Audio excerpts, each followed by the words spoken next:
Hi, I'm Danny, I'm Sam. and this is Business in a Brew. We'll be poring over business stories, And talking about things that interest us in the world of business. so we'd like you to just take a few minutes out, listen. Yeah, we'd love it if you join our conversation with us.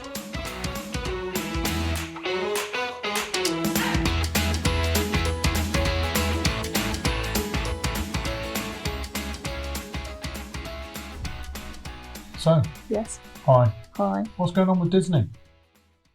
They've informed all of my life choices to date and my bizarre preconceptions about relationships and men. I don't know what's going on with them now. That's just What does my face look like now? looks horrified. Wow. Yeah, sorry. Okay. I'm not wrong though. Someone, what's currently with Disney now, not when it comes to you? Oh, it's their isn't it their 100-year birthday this year? Yeah. Because Tinkerbell was flying round and round the castle. Yeah. That's how I know. Oh, brilliant. Brilliant. I'm a simple soul. But she's great. Tinkerbell is great. I loved it. My mum hates Tinkerbell. Right, really? Yeah. Because she's so feisty. No, because it was played by the actress Julia Stroppy. Roberts, Okay. and Mum felt that was miscast. Makes her really incensed. I don't really understand it myself. Okay. Well, maybe you will after this. Maybe, yeah. Maybe that's highly related. Is it a whole thing about Julia Roberts as Tinkerbell? Yeah. Okay. Did you say Stinkerbell? No, I did not. But there was an S on the end of Roberts, so when I went into Roberts and Tinkerbell, it glued it together. Yeah. Well, I mean, obviously they're animators. They created the industry they're in, so they have, they are. What's animation didn't exist before? I'm pretty sure it didn't before Steamboat Willie. I don't know why I found that so funny. That's the little. Well, it didn't on a vastly wide. The little black and commercial white basis. mouse, wasn't Yes, it? That's right. Yeah. As in it was black and white coloured. Not he was. Well, he was black and white as well, but Yeah. on a steamboat and he's whistling. I was going to do an impression. I can't whistle. No, I wouldn't do it into this mic anyway. I'd deafen everyone. Don't. Yeah, there's trouble mounting, unfortunately. Not for Willie. Well, mounting, it has already mounted, and there's all sorts of stuff. But actually, there's kind of no conclusion or no happy ending to this particular story. It's ruined my entire childhood. I'm just going to kind of bring you up to date with a little bit of history. Okay. It's not completely but I can't go into the entirety of Disney's history. I'm just going to pick out some notes here. But pretty much everyone on the planet knows Disney. It's one of the biggest brands, one of the most successful brands on the planet. But it appears to be faltering as a result of a whole number of different things coming together almost simultaneously, which is undermining that pristine record. However, there have been many controversies over the years. Many, dating back pretty much to virtually when it started. No, but I still want to be a Disney princess.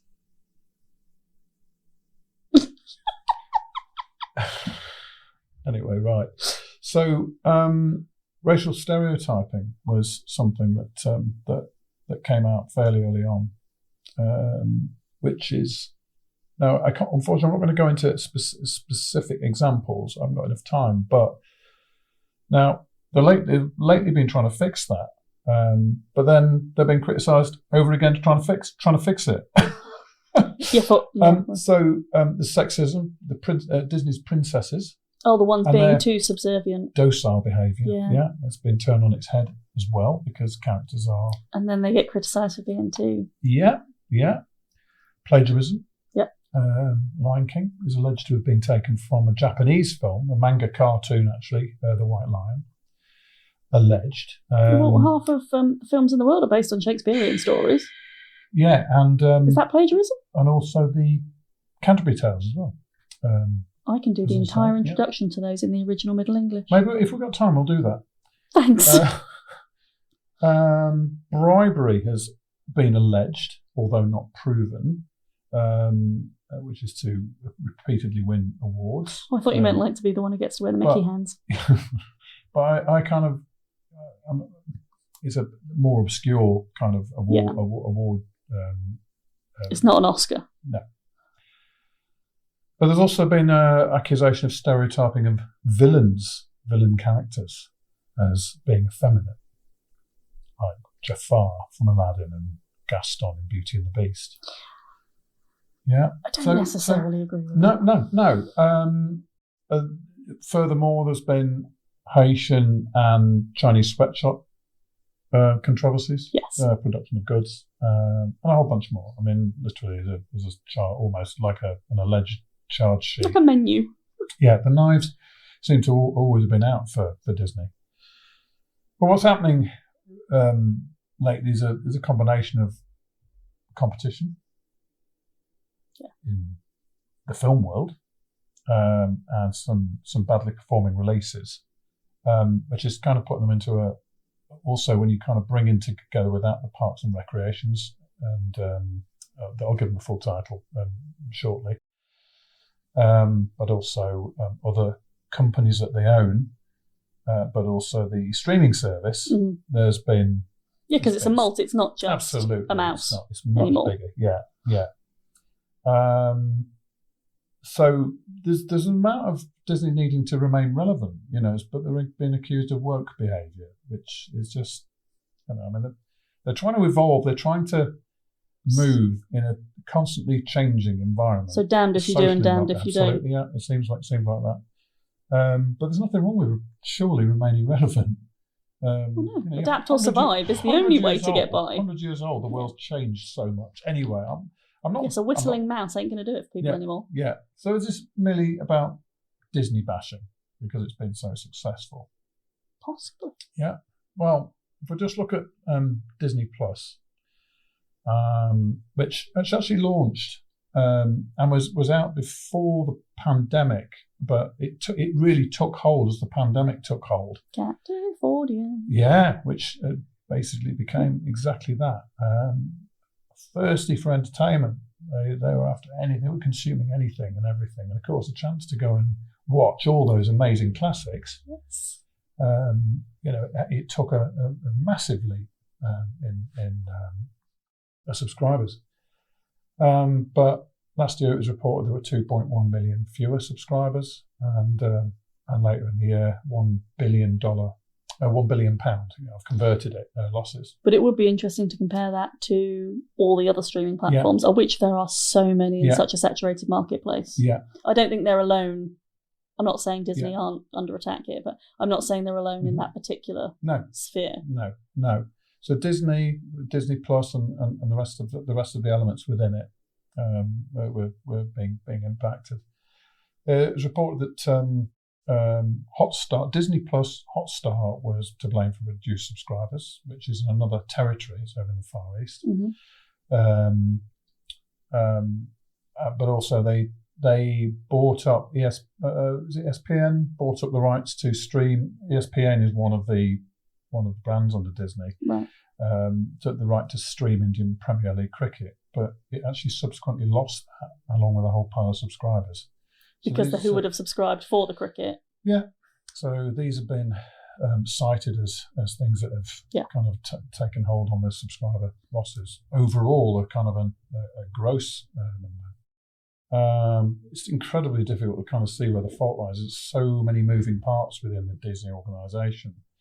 And the CEO saw a restructure designed to slash costs by $4.3 billion, but also 7,000 job cuts as well.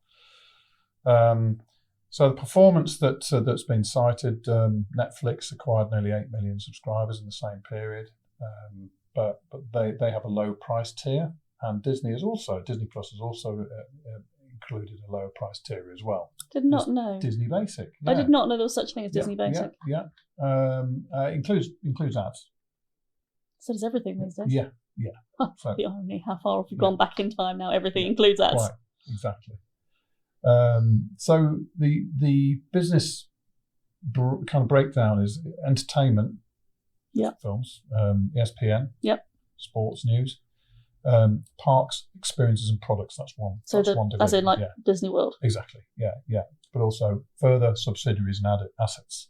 So ESPN is actually 80% part owned by ABC, which is a Disney holding with the remainder of conglomerate ownership. It's like an octopus. Yeah, so that 20% remaining is under conglomerate ownership. And there's been some kind of there's been some drop in audiences across there as well. And parks experiences and products has actually been struggling to gain back the losses, which occurred over and post pandemic. Yeah. Pre-pandemic levels of visitors were much higher, and they've reduced kids' prices, trying to bring prices down. It's not helped greatly. There's been some adjustment, but actually there's also been a pay gap dispute as well. So the pay gap between men and women. Yeah, men and women. Female staff members seeking compensation for years of underpay. And it's somewhere around about, according to Forbes, 9,000 seeking retribution on that, who said to have been paid 2% less than their male counterparts. Now, it doesn't break this down of where that lies, but you can assume that it might be across the whole thing, but that actually doesn't break it down, so I can't really tell. But the compensation is alleged to be £117 million. That is, I've adjusted it again. But furthermore, staff aren't being paid particularly highly anyway. Some are being reported to be sleeping in their cars. The reports that, according to union officials, there's been unlawful discipline, which is considered intimidating and intimidation and surveillance of union members who are exercising their right to wear little buttons at work, which is a solidarity fist, if you imagine a fist in the air, but it's a Mickey Mouse fist. Oh, a little button saying they're in the union or they're supporting of the union. Yep. But there's been some intimidation against those people, and really these people are pretty much factory workers in industrialised entertainment. Yeah. So if you look across the entire parks and recreation sector, it's largely the same, and there's an attitude really comes back to corporate social responsibility, corporate.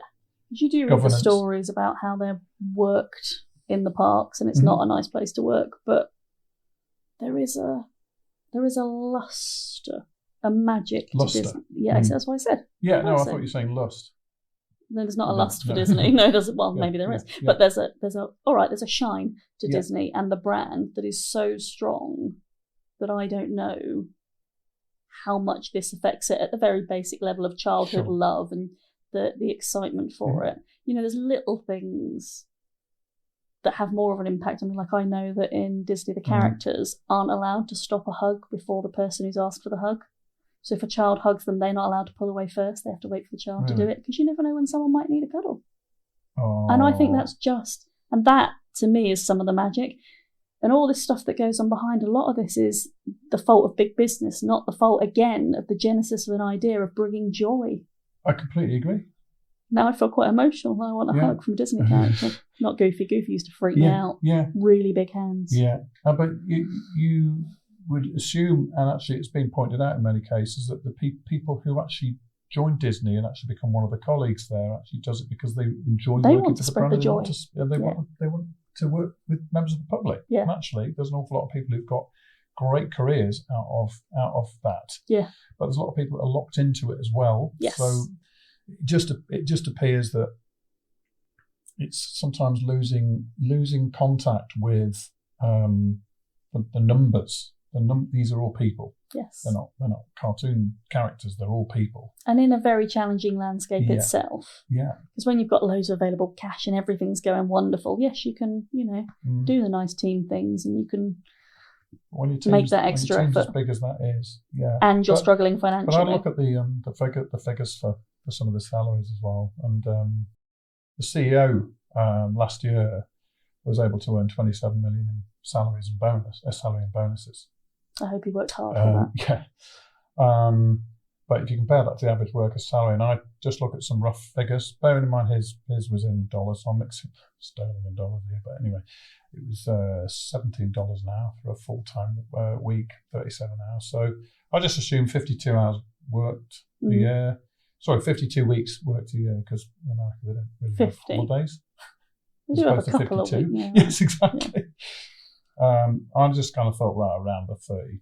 That's why I'm self-employed. I have all the weeks I like. But that's really 0.116% of the CEO's salary. But I imagine that's no different to, say, a bank teller and a...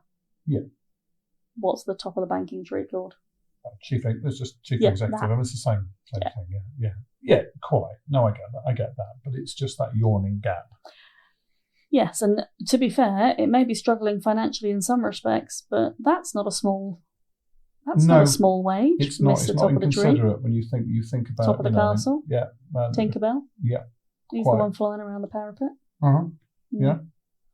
So there's quite a litany there of issues, all freely available online to dig into. But what do you think is going to kind of occur with this? How do you see Disney's fortunes changing over the next few years? I don't know, because I do think there is a market for that level of romanticism about life. I think we all need an escape to a degree.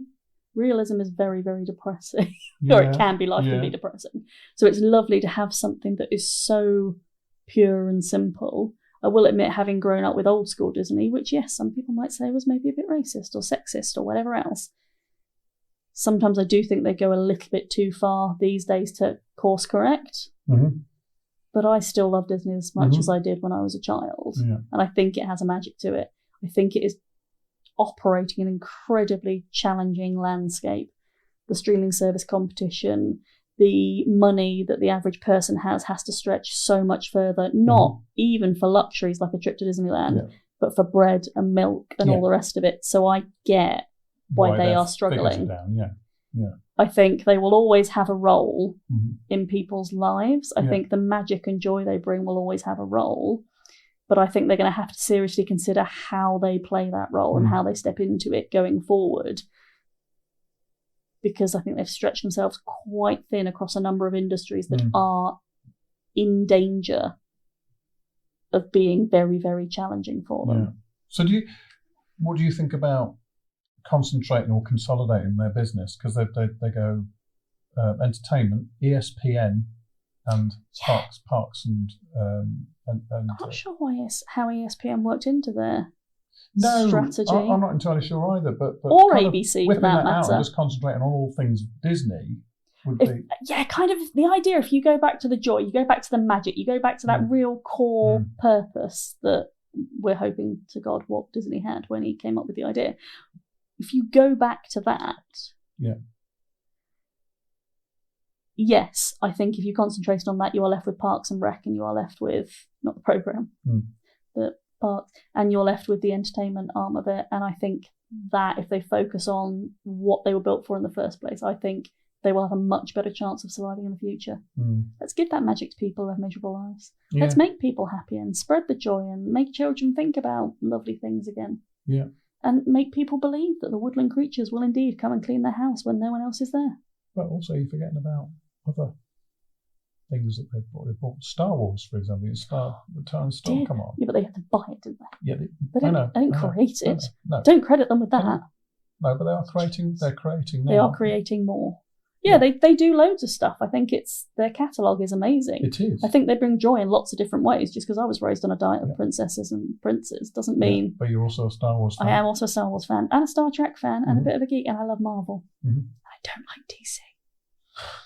Except Harley Quinn. And I quite like Batman when he was played by Christian Bale. Right. Okay. Yeah. Right. But yeah, digressing. I think if you go back, for them, if they strip back to their original purpose of joy, that purpose of bringing magic into people's lives, of entertaining in that way, I think they've got a much better chance of survival, because that's what people are missing in life these days. They are, in spite of all the cynicism. I'm not a cynic. No. I'm a Disney romantic. You're a cynic. Would you go to Disney World? I have been. You've been to Disney World? To Paris, yeah. Yeah. Was it good? Did you get hugged by anyone? It was good to see the joy on my daughter's faces. I couldn't wait to get out. Fair enough. All right, the Disney magic is not for you. But, you could go to Star Wars Land. I still get it. Good, fine. Yeah. You get it. Yeah, I do. Fine. I do. Do the woodland creatures clean your house when you're not looking? I believe they do, yeah. That's wonderful. I'm really excited for you. They don't clean mine. Mine's more like that woman off of Enchanted who sings and the pigeons came in. Yeah, anyway. So. Right. Oh, thanks. Sorry. Thanks for your comment. Yeah, thanks for listening. That's all right, thank you.